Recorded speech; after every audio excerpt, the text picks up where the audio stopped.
Nick here, and I can remember being a beginning real estate investor. At 23 years old with zero experience in the business world or in the real world, it was overwhelming to get started. I was nervous, I didn't know what I didn't know, and the only thing I knew at the time was to learn as much as I possibly could from other people and relied upon their input.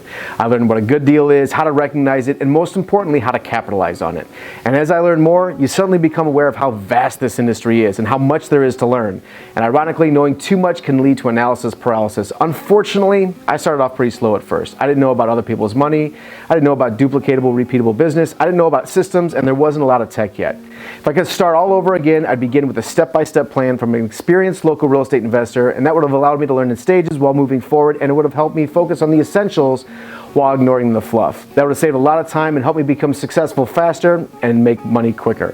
While I can't go back in time for myself, I can create a step-by-step plan for you to help you get started using my 20 years of full-time real estate investing experience. So check out the free Discover Real Estate Investing Workshop. Pick your time, your location. Let's see what real estate can do for you when approached the right way. Space is limited. Reserve your spot today. Click that link and we'll see you there.